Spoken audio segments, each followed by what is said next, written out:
Hello, welcome to today's discussion on a topic called partial fractions.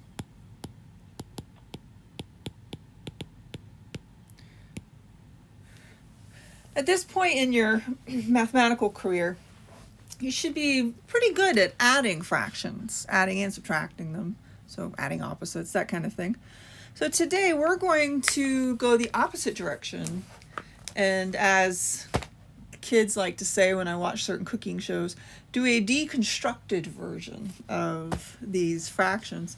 And we're going to be using a technique called partial fraction decomposition. So we use the word decomposition or decompose instead of deconstruct. But I like to picture a kid in my head like doing a cooking show and just didn't want to put it all together into one dish, so they did a deconstructed version. All right, well, I digress. Okay, so just with some basic fraction example, like normally if you were trying to add like 1/2 plus 1/3, you would say, okay, I need to get a common denominator of 6, so I'd have 3/6 plus 2/6, and I would get 5/6. When we go to do our partial fraction decomposition,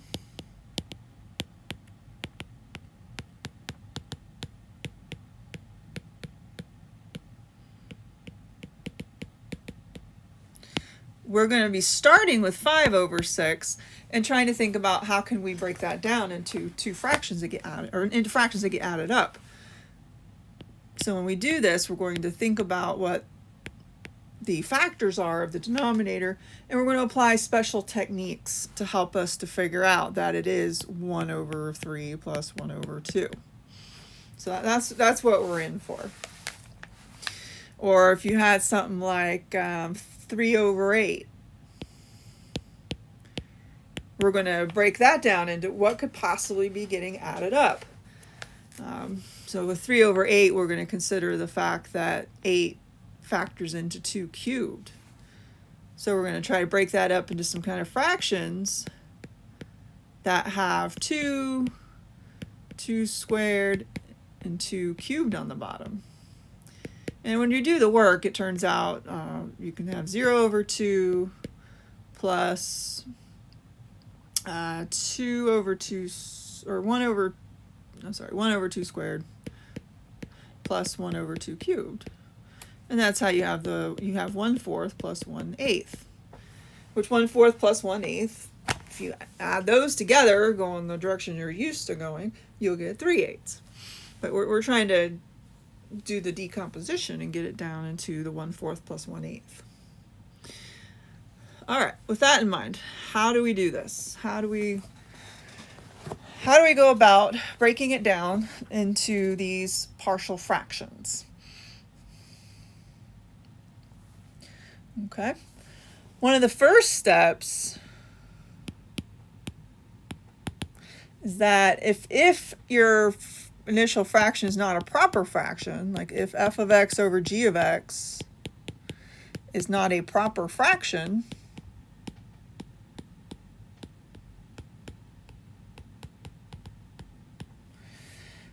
in other words, the numerator's degree needs to be less than the denominator's degree.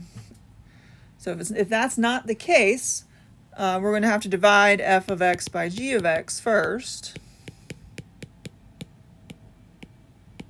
So probably have to do some long division. You're going to have quite a few examples where you can't really use your synthetic division, so I'm going to make sure to show you the long division, an example with a long division on this. So you divide f of x by g of x, then apply the steps to the remainder.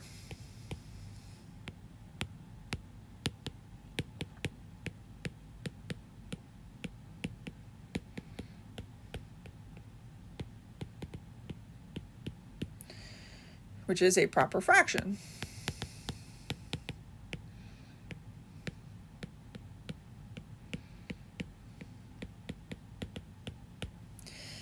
Okay, so now that if you needed to do the long division, you're now focused on the remainder. If you did not need to do the long division, you're focused on whatever they originally gave you. Step 2, factor the denominator, g of x, completely.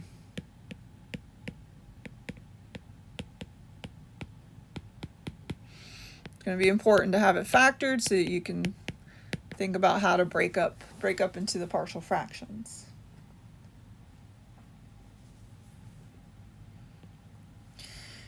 Then the following steps will depend on what kind of factors you've got in that denominator. So I'm going to do it this way. I'm going to give you the next step and then give you an example. Then give you another step, give you an example, that kind of thing. So like step 3, this really is 3A in your book. For each distinct linear factor,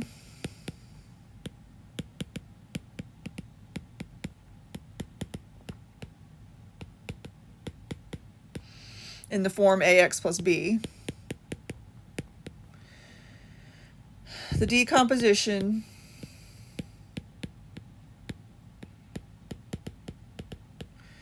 includes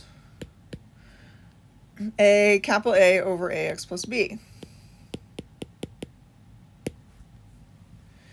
So we're going to use that format to start writing the decomposition for each distinct linear factor. So I'll show you an example of that in just a second. And then since we're not worrying right now about the other situations, step 3A, steps 4A and B, let's for now skip on to step 5, which will say use algebra to solve for the constants.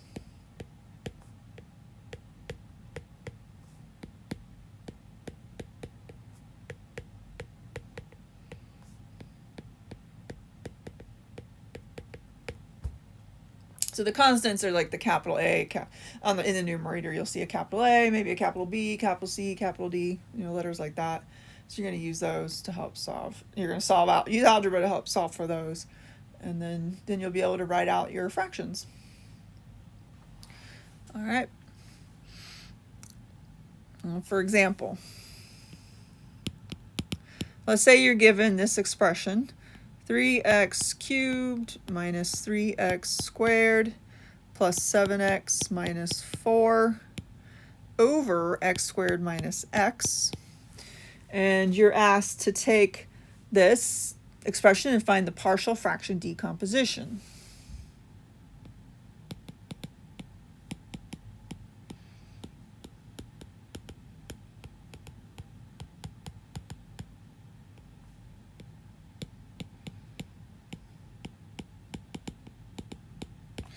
Well, if you look at the leading terms, the degrees, you'll see that the degree on top is bigger than the degree on the bottom. So this is not a proper fraction. So our very first step is to do a little division.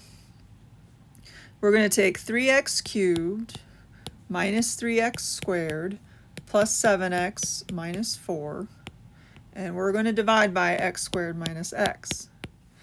The quotient's not going to be the problem. I mean, we'll need the quotient later, but the remainder is what we're going to focus on for the decomposition. All right, so to do this long division, I take the x squared here, this first term, and I think about, well, what that times what would give me this first term, 3x cubed. And I realize that 3x will do the trick. So 3x, I keep all the terms the same degrees lined up in columns. So like 3x will go over 7x. 3x times x squared is 3x cubed. 3x times minus x is minus 3x squared. And when I subtract, I get 7x. Bring down the minus 4. Well, x squared's already got a bigger degree than 7x. So when I go to look right here, so I can just, that's basically a plus 0. So that's it as far as the division. And then I can put the remainder of 7x minus 4 over x squared minus x for this long division. And there's nothing wrong with that. I mean, if you're trying to just do long division and you're not told to do a partial fraction decomposition, you can stop there. But since we're being asked to do a partial fraction decomposition, we're going to leave 3x alone for now And we're going to focus in on this 7x minus 4 over x squared minus x.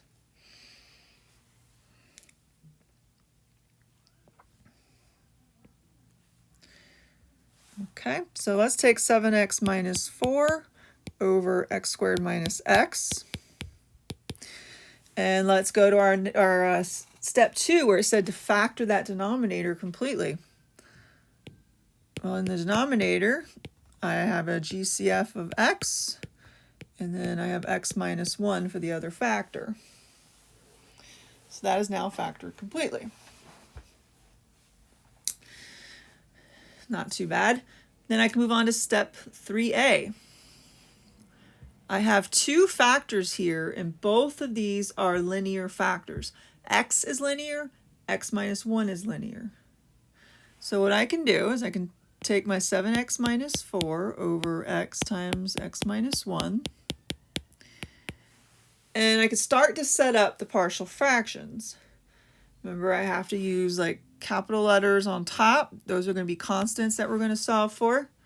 And then I'm going to, break it up into fractions, each fraction having one of those linear factors on the bottom. So like I'll put an a over that x factor, and I'll put a b over that x minus 1 factor. A and b are the constants I'm solving for. When I get those values, I'll be able to put them back up there and have the actual partial fraction decomposition. All right, now I'm going to take this and use my algebra techniques to solve for a and b. Well, my algebra techniques, I know that since it's an equation and rational, I know that x can't be 0 and x can't be 1 because that would make the bottom 0. But for now, I'll keep that kind of off to the side in my head just in case it comes up. But I can still move forward, and I can get rid of the fractions by multiplying through by the least common denominator, which is x times x minus 1. So if I really want to, I can multiply this side by x times x minus 1, and I can multiply this side times x minus 1. Well, on the left, the denominator cancels out when I multiply, so I just have 7x minus 4. On the right, I'm having to distribute to both of those fractions. Well, for the first fraction, the x's will cancel, and I'll be left with a times x minus 1. Plus, for the second fraction, the x minus 1's cancel, leaving me with b times x. Well, 7x minus 4 equals ax minus a plus bx.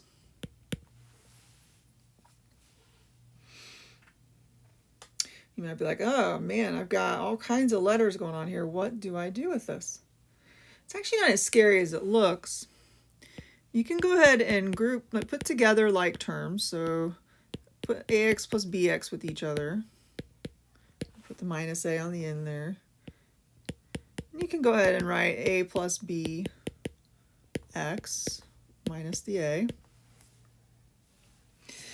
And you know that both sides are equal to each other. So that actually tells us a lot. If both sides are equal to each other, then the coefficient in front of x here has to be the same as the coefficient in front of x here. The constant here has to be the same as the constant here. So I can set up basically a little system of equations. I know that a plus b has to equal the 7 because of what was in blue. And I know that a has to equal 4 because of what I circled in pink there. And I could solve for a and b and then have my fractions. Well, a equals 4 is already done. But then I know that 4 plus b equals 7 means that b must be 3. So now I'm done. I can go back up to there. And I could say, instead of saying a over x, I can say 4 over x.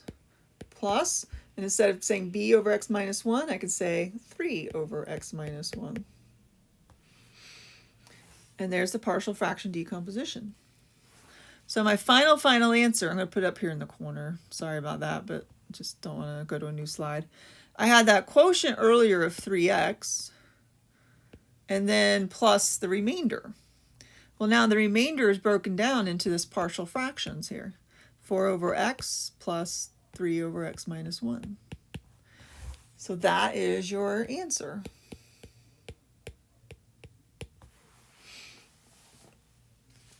And you know, if you took 4 over x and 3 over x minus 1 and added them together right now, you would get back that remainder we had earlier.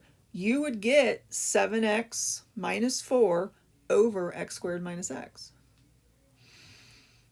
So all you did was you just took what was a single fraction and you broke it up into a sum of fractions.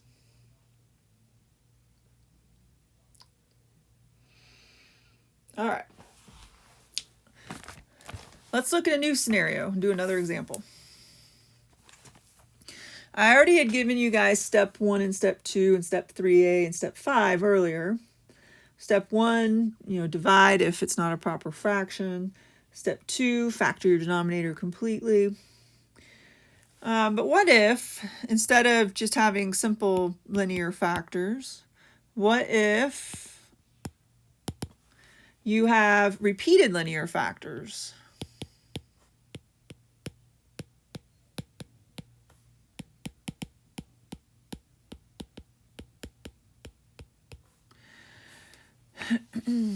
Like, let's say they're in the form ax plus b to the m power.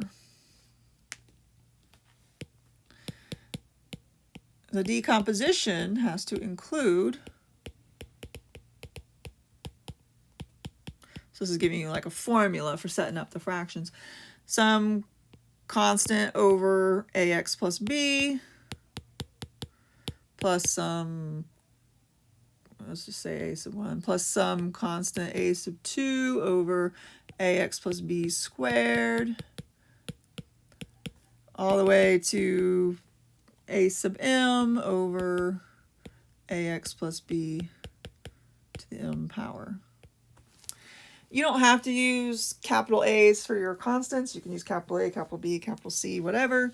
But this is just demonstrating that you have to break it up so that if your linear factor has a power on it, you have to break it up so that the first fraction has the linear factor to the first power, next one has it squared, next one has it cubed, all the way up to whatever your power is.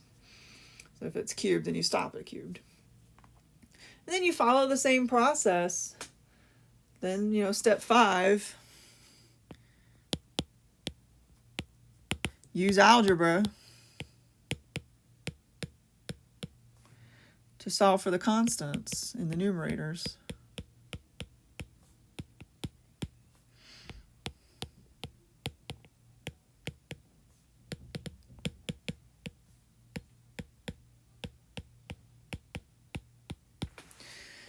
Okay. So for this example, we're going to have x squared minus 4x plus 7 over x minus 3 cubed. If you multiplied out the denominator, your leading term would be an x cubed. So this fraction's already a proper fraction because the degree in the numerator is 2, the degree in the denominator is 3. So we don't need the long division process in this example. We can skip step 1. Step 2 asks us to factor the denominator. Well, they already did that for us. That was nice of them. We already have it as x minus 3 quantity cubed. So we can get right on to doing step 3b. We can take this fraction and say, well, we want to break it down into a sum of fractions. So in order to do that, we're going to need some constant over that linear factor x minus 3, just raised to the first power here. Then some constant over that linear factor squared, plus some constant over that linear factor cubed. We just have to go up to cube because that's what the problem has. Start with 1 and go up to whatever your exponent is. And just like the previous example, we're now going to take this and solve for a, b, and c. And then we'll be able to write the fractions with numbers instead of a, b, and c. All right, so how's that going to look? Well, I'm going to multiply both sides of this by x minus 3 cubed.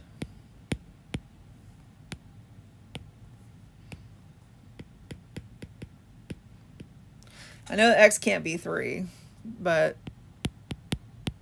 that's not really going to affect us right now. We're trying to find a, b, and c. But but multiplying, it's going to reduce everything down so we don't have the fractions, and then we can get to the business of solving for a, b, and c. All right, so on the left side, the denominator reduces out, so you're left with the numerator, x squared minus 4x plus 7. And then on the right side, a had just been over a single x minus 3, so we're going to end up in the numerator with x minus 3 squared once you do some reducing. B had been over x minus 3 squared, so the numerator is going to be left with a single x minus 3. And then C had been over x minus 3 cubed, so that's going to cancel out and just leave you with C. So the job now is to solve for a, b, and c. I'm going to go ahead and FOIL out x minus 3 squared. And then distribute the a.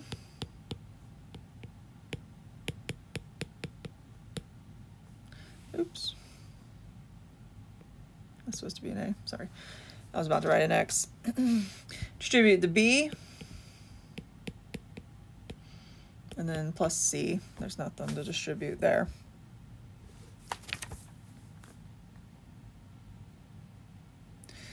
All right, then I'm going to group together like terms. So ax squared, can't really do any, there's nothing to group with that. But for the x's, I've got minus 6ax plus bx. I'll be able to do some grouping there. And then for the constants, I have plus 9a minus 3b plus c. All right, so I'll be using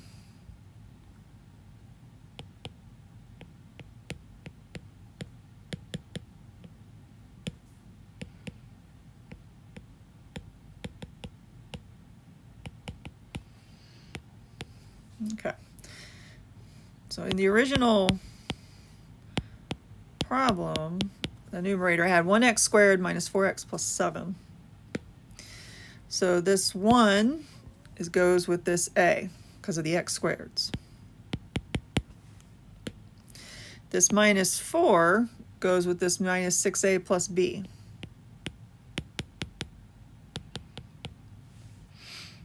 And then this plus 7 goes with this 9a minus 3b plus c.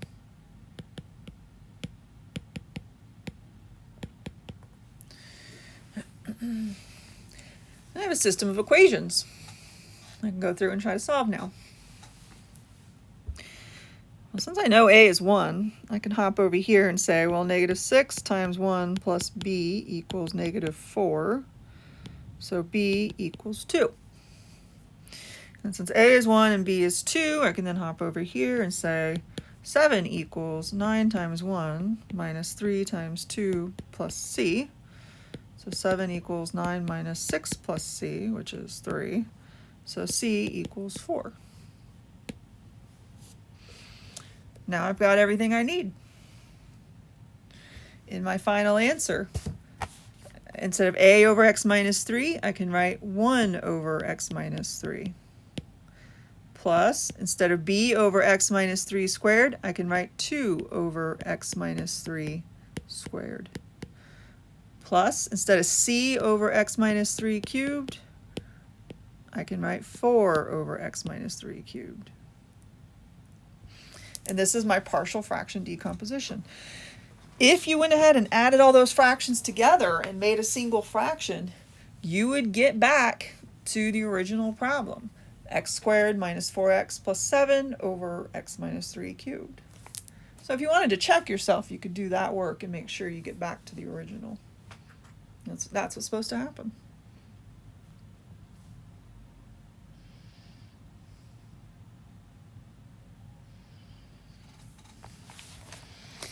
Okay, so used to pausing and saying, any questions? But I'm just talking to my empty office and my iPad. I know you're listening on another date and time. That's a little surreal. I'm talking to you in the future. Ooh. Anywho. All right. So let's look at a new example. Let's look at quadratics. So we looked at what happened with steps 3a and b when we were dealing with distinct linear factors and repeated linear factors. Let's next look at quadratic factors. So earlier we did not talk about step 4. Step 4a.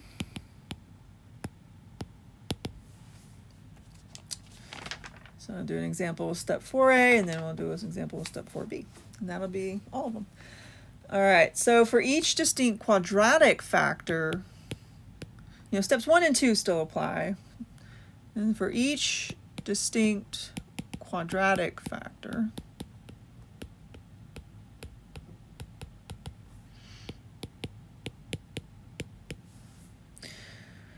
the decomposition must include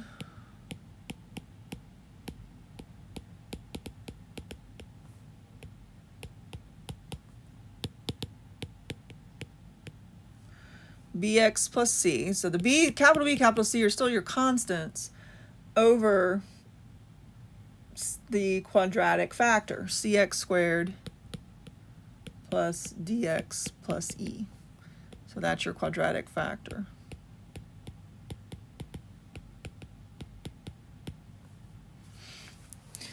So when you go to break it down, earlier you used just a single a or a single b or on top for the linear factors. But now with the quadratic, notice that you have to use a linear in the numerator, bx plus c, over whatever your quadratic factor is.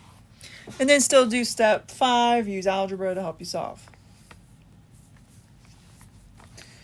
All right, so for example,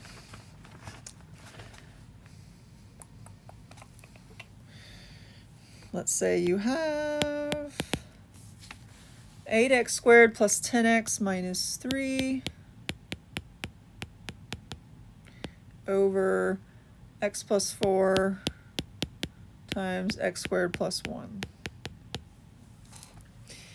Okay, this again is a proper fraction because your degree in the numerator is 2 because of the 8x squared term, and then the degree in the denominator would be 3 because when you multiply x times x squared, you have x cubed. So we don't need to worry about step 1 with the long division. We also don't need to worry about step 2 with the factoring because they were nice and did that for us. Yay! So what do we got to do? We have to break this up. Notice you have a linear factor in the x plus 4. So you could do a over x plus 4 for that. But then notice you have that quadratic factor in the x squared plus 1. So you would do bx plus c over x squared plus 1 for that. Follow the process. I'm going to go ahead and multiply both sides of this by x plus 4 times x squared plus 1.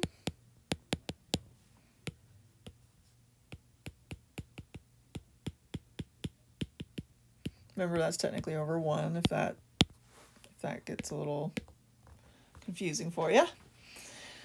And then when you do your multiplication, on the left side, it reduces nicely and just leaves you with the numerator. And on the right side, for the pink one, the x plus 4 reduces, leaving you with the x squared plus 1 times a. And then for the blue one, the x squared plus 1 reduces, leaving you with bx plus c times x plus 4. This one's a little bit of a pain multiplying it out, but it won't be too bad when we're done. Distribute my A. Then do my foiling down here. Bx squared plus 4bx plus cx plus 4c. All right, I'm going to go ahead and group together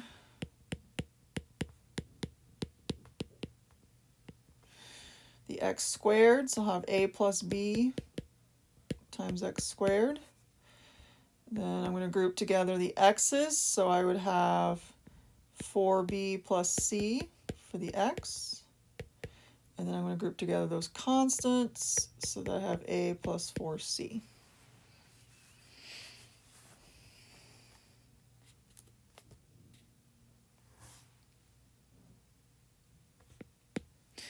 All right, so this 8 here with the x squared goes with the a plus b.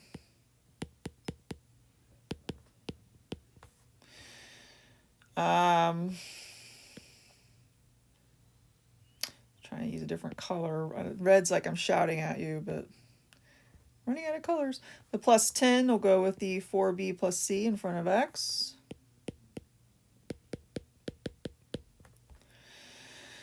And then I guess I'll just use black. The minus 3 will go with the a plus 4c for the constants.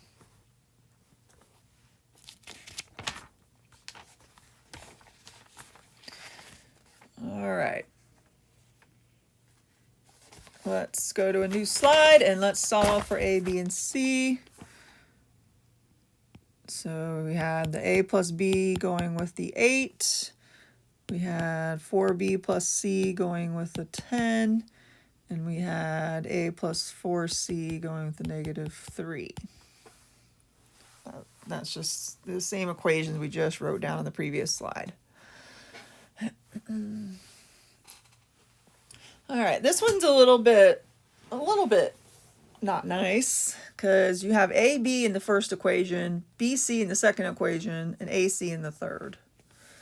So probably our best bet is to solve one for one of the variables and then start making some substitutions. So what I picked earlier, I've used the first equation because it's just simply A plus B. And I went ahead and solved for A.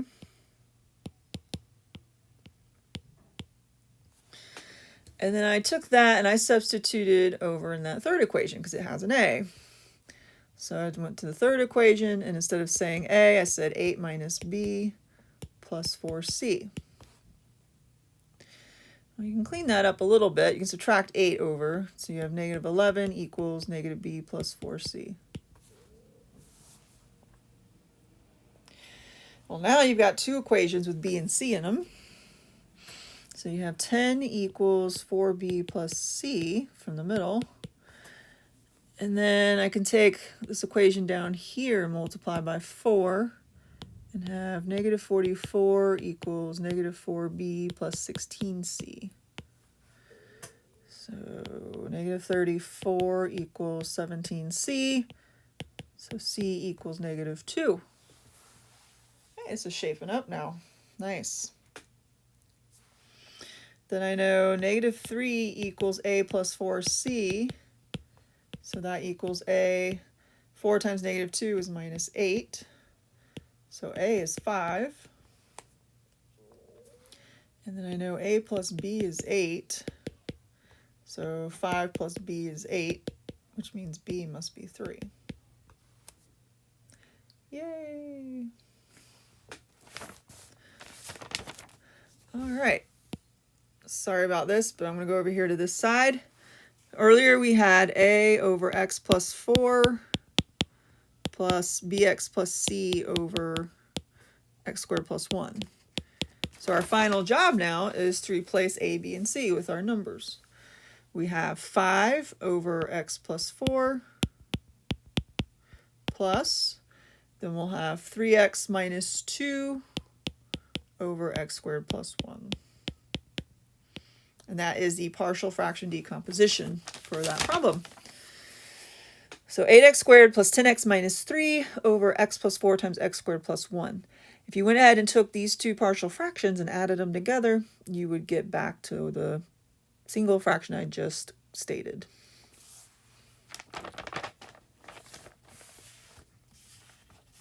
All right, one more type that you're going to face here. We did not tackle step 4b yet, so that's what we're going to do next. Still for repeated quadratic factors this time. So we just did quadratic factors, but what if they repeat with the exponents? If that happens, like if you have like cx squared plus dx plus e raised to the nth power, you're going to have like b sub 1x plus c sub 1 over cx squared plus dx plus e plus b sub 2x plus c sub 2, so in other words, new constants there with the b and the c, over cx squared plus dx plus e squared. And you'll keep doing this until, and then that final one will have whatever the power is that your factor's dealing with here. So it's still like bx plus c kind of pattern in the numerator, and then just denominator, you're writing that quadratic factor until you're raising it to the same power that was in the problem. They use the generic little n. That's just, if it was to the fourth power, you would start with first power, then go second power, then go third power, then go fourth power. And that would be your setup. And then step 5, use algebra again. So really it's the same process over and over again. It's just that initial setup of like, how do we write these generic partial fractions to get started? And that just depends on whether you have distinct linear factor, repeated linear factors, distinct quadratic factor, repeated quadratic factors. So that's where we're at. So we're going to look at an example that looks like this. Of course, it's going to have a repeated quadratic factor in it. It has x to the 4th plus 3x cubed plus 4x squared, this one's going to be long, I warn you, plus 2x plus 4 all over x times x squared plus 2 quantity squared. So I'm going to see how to tackle that. So step 1, well, we have a proper fraction here because in the denominator, if you square with the x squared, you'll have x to the 4th. And when you multiply by the x in the front, you'll have an x to the 5th. So the degree of the denominator is more than the degree of the numerator. So this is a proper fraction. We don't need to do any long division. And again, once again, they already factored the denominator for us, so that helps. Yay. So now we can just get down to the business of writing up these partial fractions. Well, x is a linear factor, so we can just write a over x. It's a distinct linear factor. We don't need anything else with that one. But x squared plus 2 squared, x squared plus 2 is a quadratic factor. And it's repeated because it's being squared on the outside of the parentheses. So when we write that one up, we got to do the whole bx plus c in the numerator and start with just x squared plus 2. And then do different constants. They use like b sub 1, c sub 1. I'm going to use like d and e, dx plus e. Same idea. And then over the x squared plus 2 squared. And I can stop there because squared was how high the repeated factor went. And now I'm going to use the same techniques that I used earlier in all the other problems.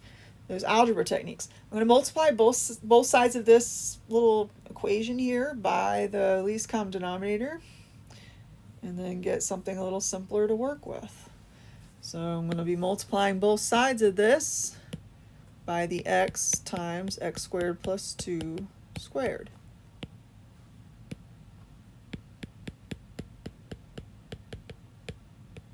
And if it helps you, you can put it over 1 to keep everything lined up. All right, now I've got to go to a new slide though to get this written out. So on the left, everything reduces, so I'm just have the numerator remaining. X to the 4th plus 3x cubed plus 4x squared plus 2x plus 4. That's the numerator. Then on the right, the x reduces, and then I'm left with a times x squared plus 2 squared. And then for the bx plus c, the x squared plus 2 reduces, and I'm left with an x and another x squared plus 2. And then for dx plus e, the x squared plus 2 squared reduces, and I'm left with x.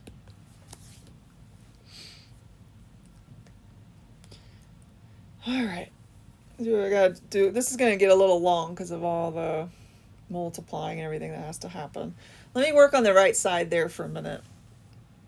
All right, a is next to something that's being squared, so that'll end up being x to the 4th plus 4x squared plus 4.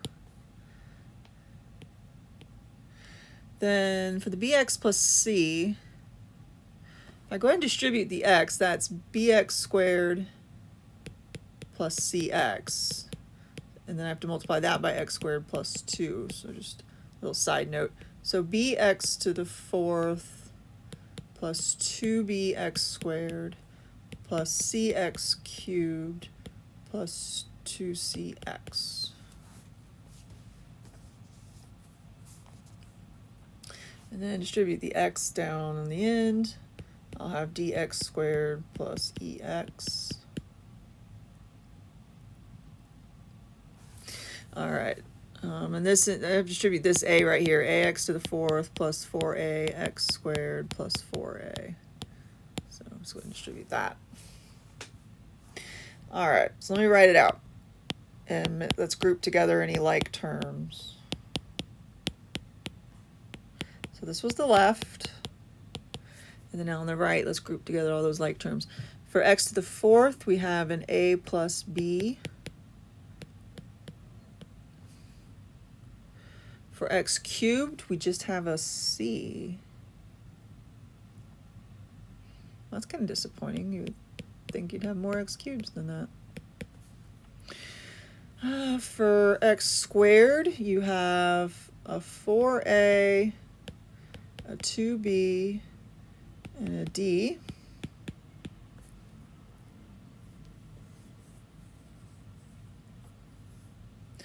Then for x, you have 4a plus 2c plus e. And then for constants, you have 4a, and that's it. I'm having to keep double checking. As I'm going, I keep scanning. I might pause for a minute because I keep scanning and making sure I've got them all written down.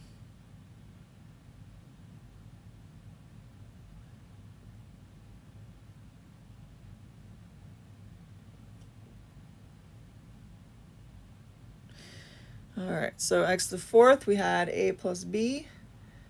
X cubed, we had a c. X squared, we had a 4a plus 2b plus d. For x, oh, okay, I think I made a mistake. For x, we just have 2c plus e, don't we? I misread that. There's no 4a in there. If I was in class, you probably would have yelled at me, hey, that's not supposed to be there. Yep. See, that's why I like to stop every once in a while and double check, because once things start getting longer, it's easy to overlook stuff or to look at stuff and misread it. All right, so 2c plus e for that one. And then for the constants, it is just 4a. Okay. Now we can get to the business of trying to solve for a and b. So for x to the fourth, we have that 1 there and an a plus b there. So a plus b equals 1. For x cubed, we have the 3 here, the c here. So c equals 3. Well, that's nice of them. At least gave us that. For the x squared, we have a 4 here and a 4a plus 2b plus d here.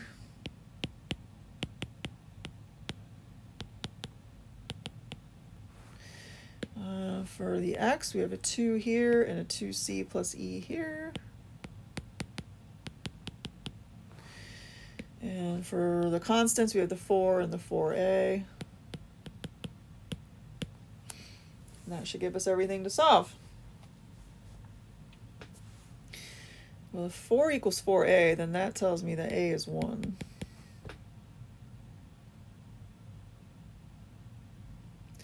And if a is 1, then over here, 1 plus b equals 1. So b is 0. So we've got b equals 0. C equals 3 already. That was already kind of given to us. That's nice of them. That's generous. Then, let's see. If a is 1, I've got 4 times 1 plus 2 times 0 plus d equals 4. So that means d is 0. And then for e, if c is 3, then 2 times 3 plus e equals 2. Well, that tells me e must be negative 4.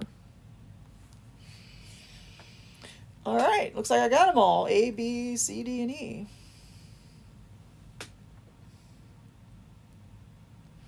So now I can go back. A over x is 1 over x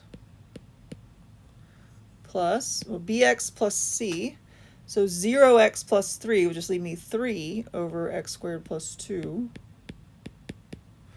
plus dx plus e. That's 0x plus negative 4. So that'll just leave me with negative 4 over x squared plus 2 squared. And there is your partial fraction decomposition of the original problem. I feel kind of like this should have been a little more complicated than it looked. Like the answer, I felt like the beginning was such a long fraction. It felt like the final answer should have been more complicated looking, but it isn't. That is the correct answer. If you went ahead and took those fractions and added them together, you would get back x to the fourth plus 3x cubed plus 4x squared plus 2x plus 4 all over x times x squared plus 2 quantity squared. And that's it. All right, so that's what's going to happen in the partial fractions lesson. You're either going to be dealing with linear factors and or quadratic factors. You're going to have to solve for these a, b, c, d, e type numbers, and you're going to be breaking it one single fraction down into a sum of fractions. All right. Well, I hope you enjoy this. You know, as promised, eventually we will get back to matrices, just not yet. You're going to see some other fun stuff before we get back to matrices. But thank you for joining me once again, and I will see you again real soon.